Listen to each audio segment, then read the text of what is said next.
Hello, and thanks for joining me at IC Home Lab Online. In this video, I'm going to install Home Assistant on a Raspberry Pi 5 with 8 gig of RAM, and then I'm going to install the plugin for OpenCode. OpenCode is an AI tool that allows you to interact directly with your Home Assistant and makes configuring all of your devices so much easier. Now, let's get started. First of all, we're going to need to image our Pi. I'm using a Raspberry Pi 5, so I'll select the top option here, choose my operating system. Now, I'm using Home Assistant OS. It basically gives you all of the features. So what I want to do is I want to come into this menu here, and I want to do other specific purpose OS. And in here, I can see my home automation, and then select Home Assistant.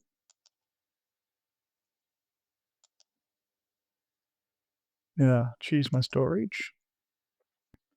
Now, in my Pi 5, I have an NVMe drive, which has 512 gig of space, but I'm going to do it on the SD card for this particular exercise, which then makes it dual boot so that I can use my NVMe for other things. Click Next, and say yes. Now, this will take a little while, so I will fast forward through the imaging process.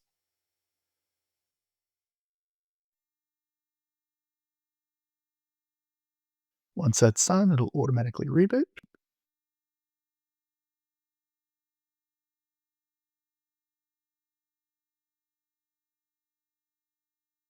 Okay, and once we get to this point, we'll switch over to the Windows laptop. Okay, so now what we need to do is open up the browser, go to the IP address that was displayed on the screen before, and port 8123. Okay, so now what we can do is create a new smart home, create a user account. So I'll just call it demo and a secure password.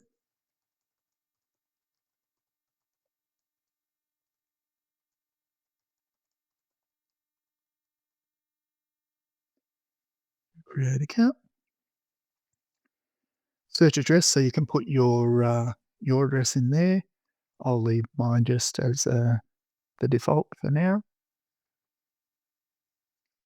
Set up your country. This is more important because this will help you set up time zones and things like that. And you can choose what information you want to send off. This is just my demo, so I'm not going to send anything off. And you can see it's already found these devices that are sitting on my network. I'll click Finish here.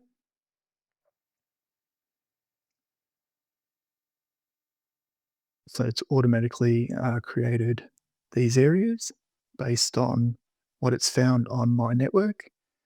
You can also then obviously go into your devices and services and add different integrations. What I'll do first of all, though, is go back to settings, go into apps. Now, this used to be called add-ins. It's now been renamed to apps. Just a little gotcha there.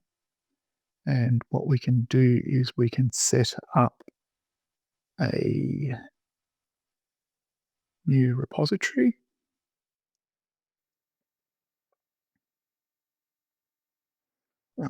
Say add the URL.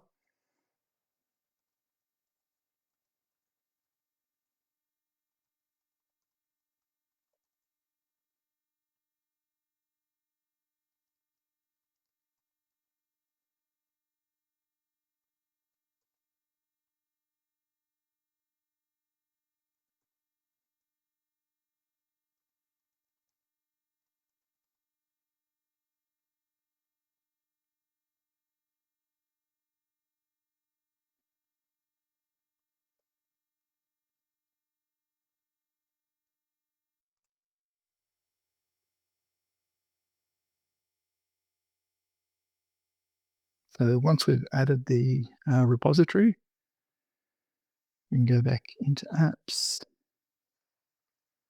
install app,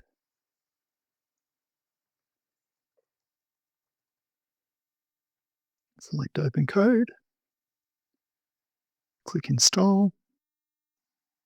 We can tell it to start. We want to monitor the health, auto update, and show in the sidebar.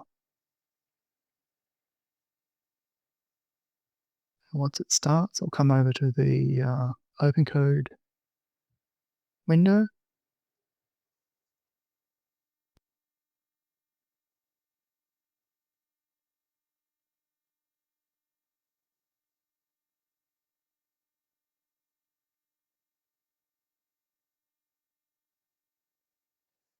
Okay. So now what we'll do is we'll tell it to connect.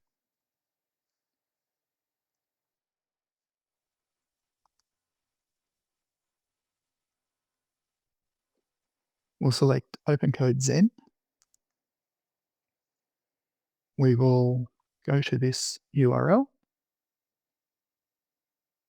and select login and continue with Google, which will create a new account for us.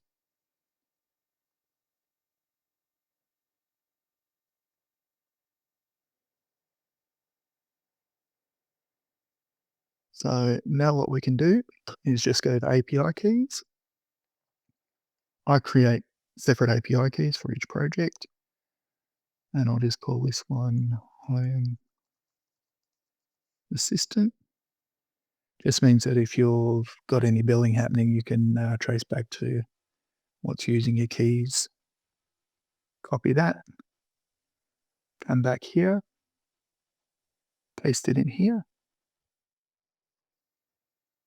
enter.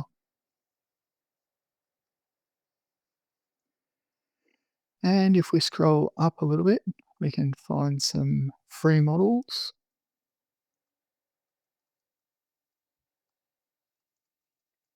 I've been using DeepSeek version 4, flash free. Leave it as default. You're ready to go. So now what we can do is we can ask it to create automations, set up scenes, all those sort of things. But we can also ask it to give us some recommendations. So what would you recommend as some starting automations based on my current devices?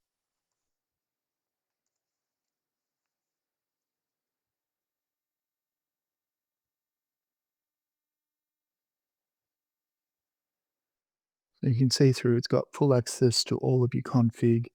In my live environment, I've used it to fix some of my automations.